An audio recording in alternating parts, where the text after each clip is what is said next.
Hi everybody, and welcome back to another episode of Nerd in Denial, episode 3, if I'm not losing count already. 3. It is Anime Week once again. If you're not familiar with us, we are Nerd in Denial. That is where I, Matt, and Sam. I introduced my fiance Sam here to the world of anime and comic books, as you can tell by our wall. Yeah. Except for BioShock. We won't go into video games. Maybe. That actually could be interesting. But anyway. If you're interested in that, let us know. Please let us know in the comments if you want us to do that. And also, we don't say this enough. Please send us recommendations for things that I can introduce her to. Maybe I can't think of it, or maybe it's too new because I've kind of been out of the anime game. I'm trying to catch back up, and it's hard. It's very hard. But right now, we are doing our second anime, which is a very popular one, a much older one. It came out in 2006, but still holds up and quite timeless, if I may say so. Death Note. I'm going to go ahead and everybody who's like, oh god, Death Note, and you can all leave now. Alright, now we're going to talk about Death Note. So, this was the first anime I really got her to watch because she likes horror. Yep. And she likes crime dramas, and yeah. Also, she likes supernaturals, so this is just right up her alley. Now, we typically start with talking about the openings and closings, but I want to start off actually with one of my first, I do interview questions, because I'm trying to just see how this is working with her as new to this community of anime. Have you heard of Death Note before you met me? Yes. And did you have any interest in watching it at all? Why? Because it was an anime. Hey, that is where we're starting off here, folks. Yep. So, let's start off with the opening. The first one. Love it. Love it, love it, love it. Yeah, no, it's great. It is iconic of an anime opening. It has a good song, great visuals showing the main character highlighted in a red hue, and while his, I would say antagonist is a good word, highlighted in blue hue to kind of show off the yin-yang, the oppositeness of these two characters. Yes. Loved it. Second closing, or first closing, sorry. First closing. I am tired. First closing. It was okay. It was nothing too spectacular. I like the drum beat. It was a good drum beat. But typically with closings, I don't pay that much attention to them because I'm usually either turning off my computer or going on to the next episode because I don't have time. I like the first opening, just going back to that real quick, because me coming in as someone new, it was easy to tell, oh, okay, so this whole show is going to be about these two. So I need to get used to seeing these two. And it's good, so like, if I look at it and go, I can already kind of tell I'm not going to like these two, then I maybe wouldn't have watched it. That's a very interesting point I never would have thought of because Death Note was not my first anime, but it was one of your first. It was one of my first, yeah. So that's actually a very good point. I'm glad you brought that up. Now, let's talk about the second closing, or second opening. You'll get there eventually. It's been a week. Second opening. It's awful. I hate it. I'm a fan of Screamo music and stuff, but that shit was ridiculous. And we're demonetized already. Let's go. Hey, it's our first couple videos. Doesn't matter. But yeah, I couldn't really get into the Screamo, and I actually have some friends who like the second opening a lot. So to each their own, of course, but I think you're wrong. I mean, I'm picky when it comes to my Screamo. So maybe that's why I don't like it. Maybe. But that is just... no. Second closing. It starts off okay. I went through puberty there for a second. I'm going to try it again. It starts off okay. And You're a grown man. Then it gets back to Screamo and I'm gone. I'm done. See, I like it the whole time. Because it's not incoherent, I'm just going to yell. Which, yes, I get that Screamo... Which, yes, I get that Screamo does do that. I'm gonna die now. That's dying. This is just gonna be my show now. What is going on? This is my show now. Continue. I'm also watching the sound waves. But I like it when it's somewhat coherent, and I felt like it was. And it also went along. There was a beat. There was rhythm and stuff. The first opening is just incoherent, not even going along with the second opening. Fuck me. Vindicated. Good. Anyway, let's move on. Love you, babe. Yeah. Now that we've gone over the music, Actually, because it's such a big deal, let's talk about the music during the show, because good God, is it gorgeous. Got a good soundtrack. It has got a good soundtrack, great tone, and it knows when to use it. Yes. Especially when you're eating potato chips. It's so stupid. But it's great. It's for any of those who haven't seen this show, watch it. Yes. We're gonna though it is one of the older shows, we're still gonna avoid spoilers just because or try to as much as we can. There is a scene where the main character has to hide what he's doing, and so he hides a small TV in a bag of chips because his house has got cameras in it. I'm still trying to figure out how he got it in there without the cameras seeing. I don't know. That is the thing I've been trying to figure out to this day. How did he get it? Because that was a sealed bag of chips. Who the fuck knows? Unless he bought it, opened it, put it in, and like resealed it. Which is a thing that can happen. With him especially. Yeah. Anyway, I'm losing track here. But there's dramatic music, and he goes, I will do homework with my right hand, and there's a little slip of paper also in the back, and I'll write names with my left. I'll do more homework. I'll take a potato chip and eat it. He's so dramatic about it. It's great. Also, if he wasn't ambidextrous, that would so not be a thing.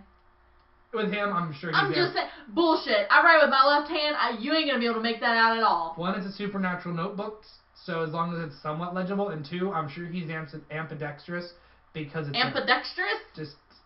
Also, earlier when he said like supernatural, not the show. Just throwing it out. Yeah, I meant as a genre. As a genre, just in case. Fair enough. Anyway, continue. Thank you. But yeah, I wanted to go over that as well, because that is just some really good use of music. So now the next thing we usually talk about is art and animation, with stuff like anime. This is a much more realistic style when it comes to anime, especially when you start off with shows like Seven Deadly Sins. So, how is that to you? So you're used to seeing anime characters with big, obnoxious hair, really unrealistic body types. How was it to see something much more like, oh, I can see this in real life? No, it was good. It was relatable. It was something like, you know, I would never see half the shit that you see in anime in real life. So it's just like, you know it's fake, you know it's a fantasy world, stuff like that, which I mean is understandable when you're watching something like that, or something like, you know, cartoons and things like that. You're expecting that not real aspect. Fair enough. But it helps you get more into the story and connect it, which is what I'm there for. But then there was so much symbolism in the show, which we will also cover later in one of our later sections. But that has to be addressed. Yeah. Now, in terms of the animation, it's 2006, you can't expect too much, but I still thought it was very well done. Though some of the characters do move in ways that they shouldn't really be done. Though the ones who do it the most aren't human, so it's forgivable. True. But now we'll move on to characters, I guess. Unless you have anything else you want to say about art, animation. Not really, no. It's costumes, all good. Like the way the clothes design, because when it comes to one certain character, she wears something different every time. Oh, I love that. I just like looking at her, because you don't get a lot of visually appealing outfits and things like that because it's mostly just dudes. So. Fair enough. All right, we'll start with our characters. First, we have Light Yagami, a super genius high school student who one day finds a notebook that if he writes somebody's name in it, they'll die of a heart attack. He's an interesting character, to say the least. Now, everyone always asks that question, what would you do if you got a death note, stuff like that. Now, I can't say I wouldn't do something different than him, but I also wouldn't do it to the extent that he does. I would be a lot more picky, but I would totally do it. He decided to become God. Alright, that's some life goals. But... yeah. But as a character, he's intelligent, he's patient, he's very well spoken. He's very well spoken. I mean, what else can you say about Light Yagami other than dude is smart? Yeah, dude's super smart. Good. Yeah. I mean, he's smart, but then he eventually his smartness wavers or becomes questionable because of his, would you say because of the power. Also his arrogance. And the arrogance. He is also very arrogant. The arrogance of him definitely grows throughout the show, which I like. It makes him more of a human, and it makes you think, like, you know, because most of us would probably take advantage of this book. I have hate in my heart, and I admit it, and I hate people, and there are people that I wish weren't here. But, so it makes you think, would I go the same route as him, or would I be a lot more careful and just pick people very, very selectively, or would I stop eventually? Would I finally hit a stopping point and just be like, and I'm done. I did what I wanted to do. That's very true. That's a very good point. Now, a few days after he gets this book, we meet our second main character, the Shinigami named Ryuk. Ryuk. Little baby Ryuk. Ryuk. Anyway, Ryuk. He's also a very interesting character. He's bored. Mm-hmm. Apparently the Shinigami world sucks, so he drops a death note down there because, let's see what happens. Yep. So, and he got so much more than he bargained for. Mm-hmm. He's a very interesting character. You can always tell that he has his own agenda. Oh yeah. And it's all, and after rewatching it for the third time with her, I spend more time trying to figure out his agenda, and I still to this day, other than I'm bored, can't figure out anything. Yeah, no, I've only watched it once, and that's the same feeling. I don't think there's much more you can read into it than I'm bored, and I've been up here forever, and I want to see a show and see something happen. Yeah. But we'll move on to our next big character, and without a doubt, one of the most popular characters in all of anime, L. Woo! He is also intelligent. Mm-hmm. He is also very, very, very odd. He's very quirky. That's an understatement. And weird. There you go. It's just weird. Yeah. Yep. He sits weird, he talks weird, he eats weird, he writes weird. He's just a weird dude. I love how they bring up a lot of it, mainly the sitting one, because he sits. Oh, hold on. He's gonna do it. I'm gonna do it. He doesn't even really sit. He just he squats like this.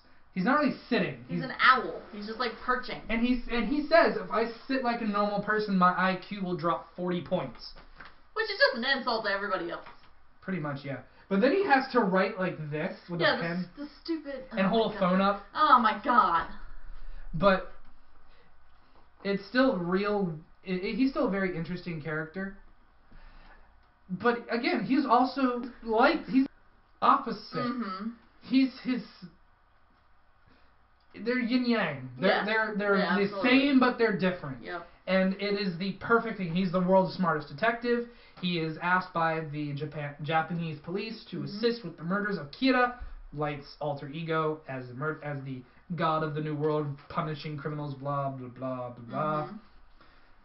But he was still my favorite character because he also brought comedy to the role, or not to the role, to the show that you wouldn't expect to get other than Ryuk just enjoying himself. Yeah. And it's also good, they're both, Light and L are good against each other because they're both very arrogant, but for completely different reasons and in completely different ways. They're both super smart, but just the way they go about it is completely different. Yeah. And the best part about this entire show is well, at least with L, is it starts off with, I must find out who is Kira. Mm-hmm.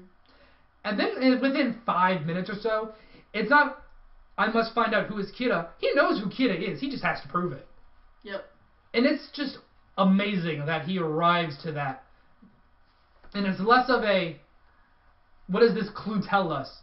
It's just more of the, okay, what does this clue tell us that I can make Light screw up and get him caught? Mm-hmm. Which is the best game of cat and mouse I've ever seen. Yes. And it's just And a lot more happens in the show because it's about 37 episodes, so it's not just that. But we don't have time, and we don't want to go into too many spoilers. And it keeps you... the show does such a good job of keeping you entertained and keeping you locked in on... And it's gonna happen now. Nope. And it's gonna happen now. Nope. And it's just... And then a second Death Note gets thrown into play, and well, you're like, well... And it never loses you. You never go...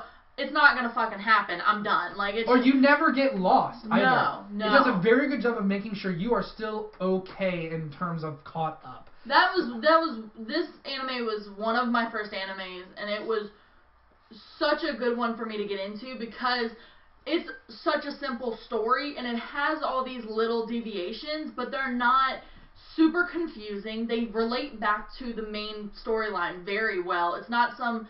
I'm going to take you on this wild goose chase and we're never going to talk about it again. Everything gets brought back in and it all connects and it works. And everything gets resolved. Yes. Except for one thing, and I'll get to that in a minute. But let's talk about our next character, because I did mention that a second Death Note gets thrown into play, and that is owned by one Misa Amane, or Misa as she's known, because she is model. And that's how she goes by with her fans. Matt hates her. She's so stupid.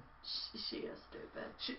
She is the... I feel like she's half the reason Light gets caught by the end of the show.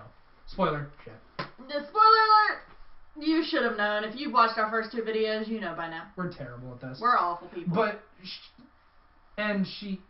I love how they try to leave it ambiguous at the end, but we'll get to that. Yeah. But she's an airhead. She's quick to act. Never really thinks anything through. Yeah. She's obsessed with Kira. Which, I mean, is... And I understand why she's obsessed with Kira. Yeah. Because Kira saved her life. He wasn't intending to. Trust us. Yeah. Total coincidence that Kira saved her. Absolute coincidence.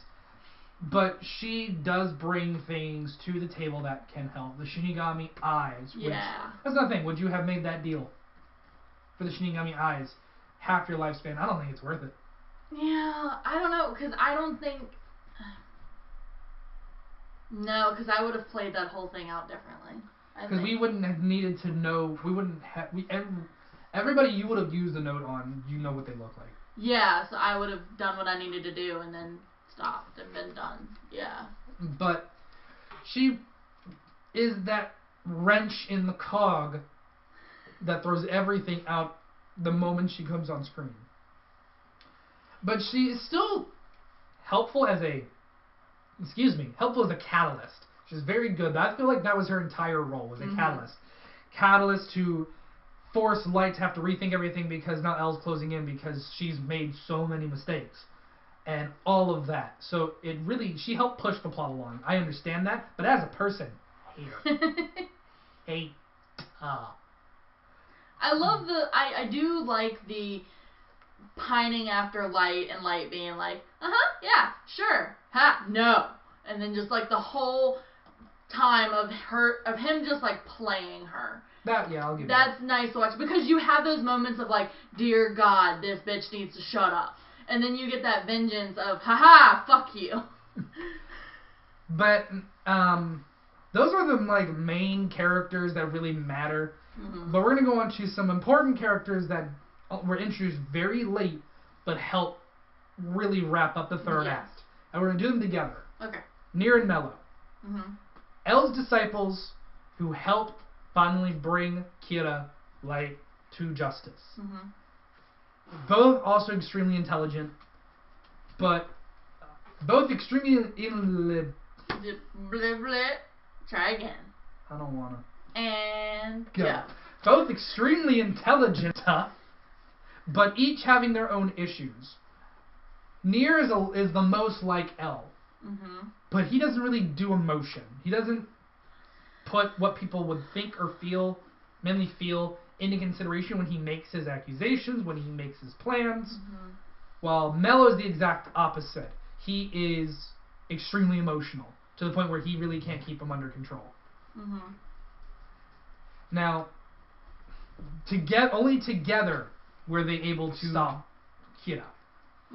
But I feel like Nier would have been Elle's true successor if Elle had a chance to choose. Yeah, no, I would agree with that. The only other person who would be Light, who even Elle at one point said, you would be worthy of succeeding Elle, which would have been an interesting three-way debate. Oh, yeah. But they're very intelligent. But other than that, that's all they were. They were the Deus Ex Machina to close the show out.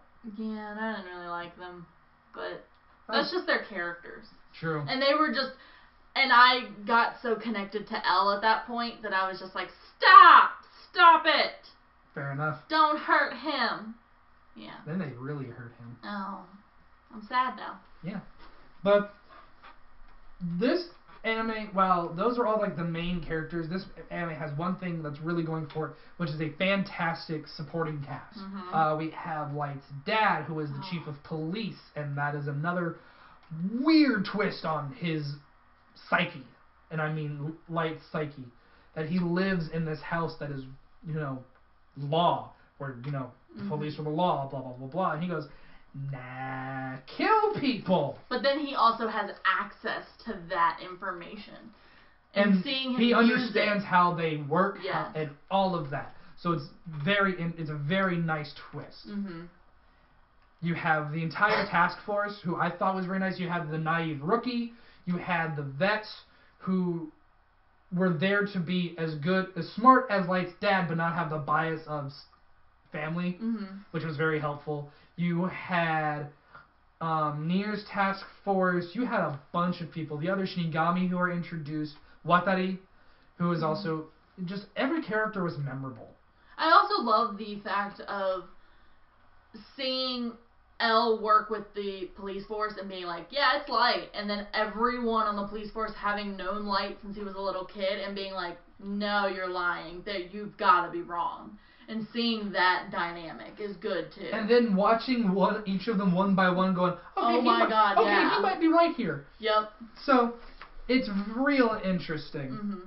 Now, those are pretty much all the characters that we have to talk about. Yeah. Let's go on to aesthetics and themes. Now, as I said earlier, a lot of symbolism in this show. A lot of Christ imagery, Messiah imagery associated with Light. A lot of angels versus demons imagery that you go with, especially when you have an actual demon following you. Yeah. I mean, you can't... Not to mention, like, the moments where they emphasize Ryuk flying away, where they zoom in on his wings sprouting, and I'm like, demon! That's a demon! Demon from hell, be gone from this place! Anyway. But... And it was all really well done. Some of it was subtle, some of it not so subtle. No. But it was the moments where it didn't have to be subtle. Yeah. And some of them are just blatantly obvious. Like, remember the fiancé? Mm-hmm. And when he finally got her, it just shows a noose that she's walking towards? Yeah. That's not symbolism. That's just duh. Yeah. But that was still a very good episode, in my opinion. No, it was. Definitely was. But I can't think of really any other themes other than, there's the theme of there's the theme of morality. Well, yeah.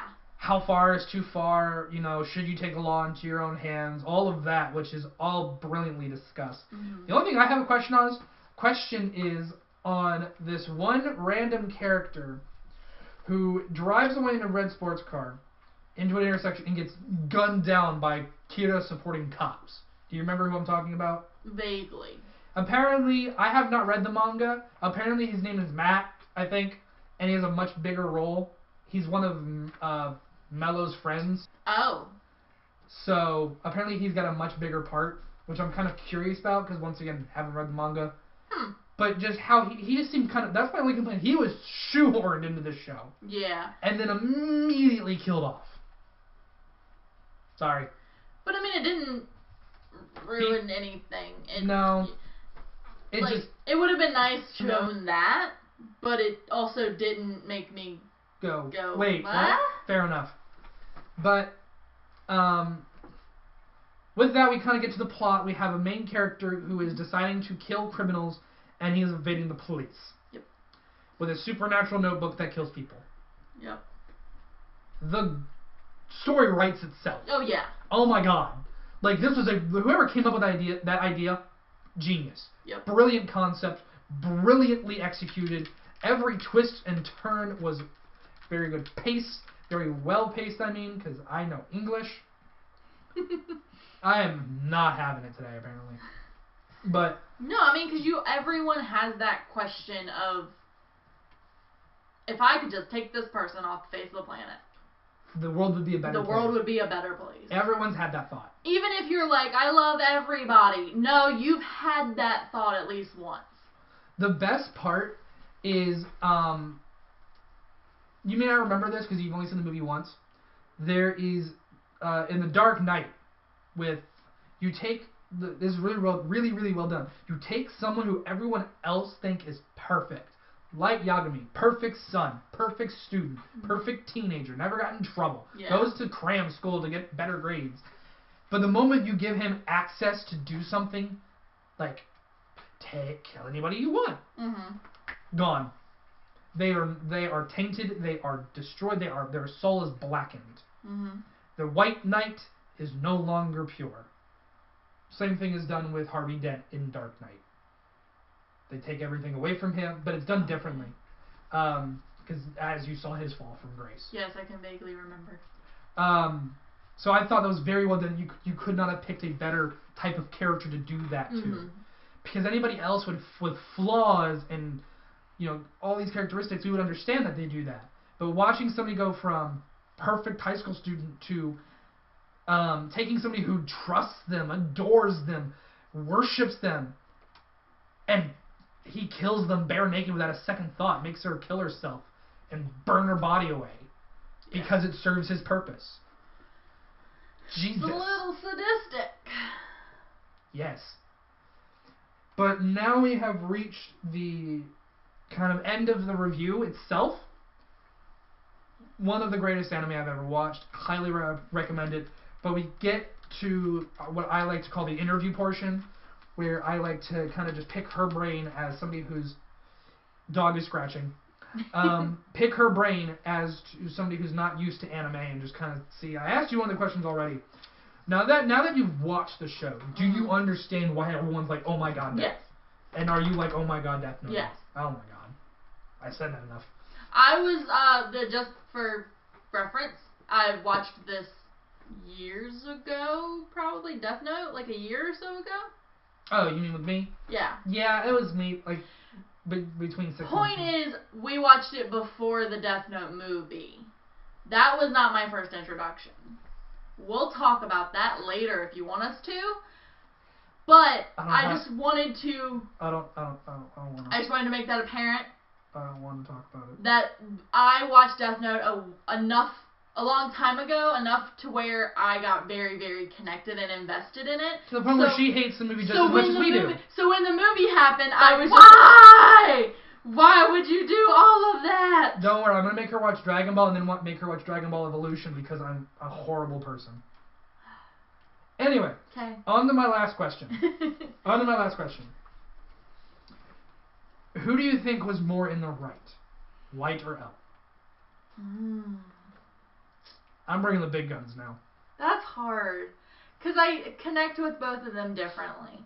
Light because he was getting criminals.